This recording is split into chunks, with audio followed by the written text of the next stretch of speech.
Ladies and gentlemen, welcome back to Gaming with me, Tony Mo, and we're here today to talk Titanfall 2. The first tech test wrapped itself up this weekend. Yesterday, Sunday, was the last day for it. We are going to be having one more tech test next weekend with increased unlocks. We're going to have a higher level cap. I'm very much looking forward to it. I got to play a lot of the tech test this weekend, and I'm absolutely in love with the changes that Respawn has made to the game.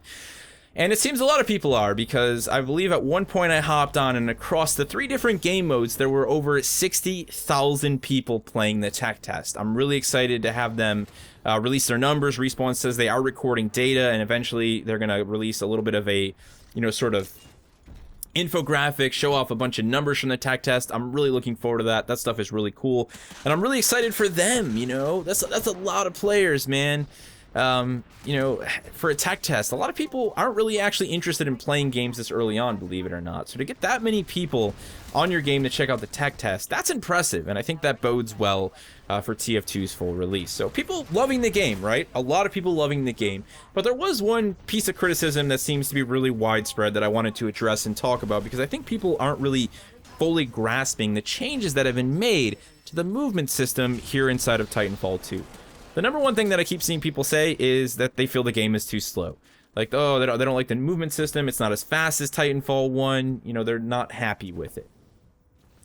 Now, I don't really actually care about whether or not Titanfall 2 is faster or as fast as TF1. What I really care about is Respawn building mechanics that add depth to the game, that add an additional layer of player skill, and that require player knowledge to master or to utilize most effectively.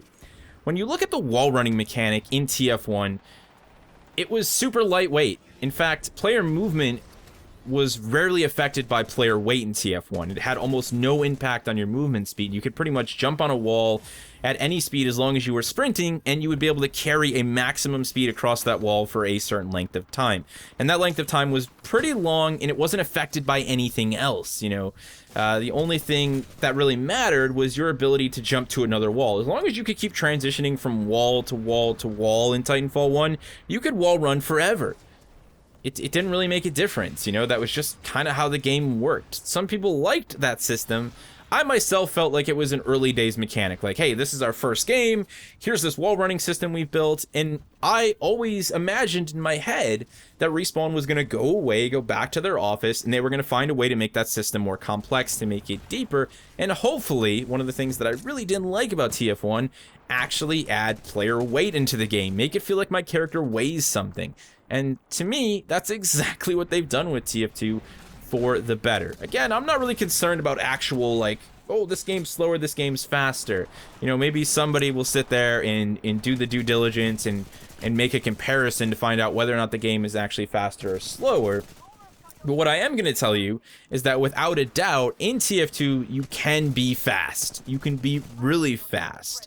The thing is, the movement system in TF2, as I said, now takes into consideration your weight of your pilot, which means you actually have drop off while you're running on walls, depending on the speed that you carry when you get onto a wall.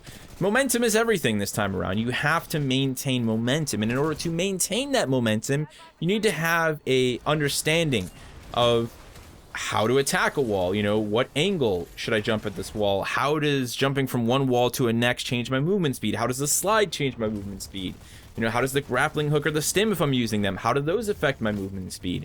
How do I use my double jump to most effectively increase my speed on a wall? These are all things that now matter, that didn't really matter in TF1.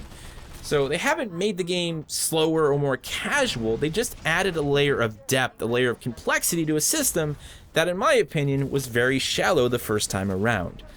To me, this is an absolute positive. The movement system in TF2 and the tech test feels exponentially more satisfying than anything that existed in TF1.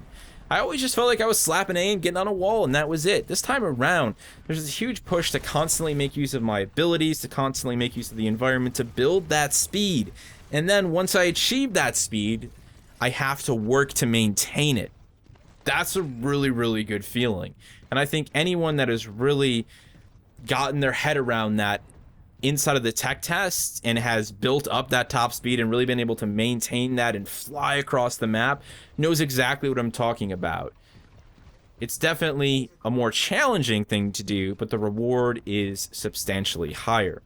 Now, we do need to point out that the tech test was actually branched back in June, so it's about a month old. There's no doubt that they made changes since then, and now they're going to go ahead and make even more changes now that they've gotten all this feedback from the community. I know that Respawn, a couple of the developers I follow, spoke very highly of the tech test. They said they got a lot of great feedback in regards to networks.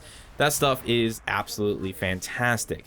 Now, I'm going to leave you guys with one thing. There's a link down in the description below I want you to check out. This is a video from Sage. He is a Twitch streamer.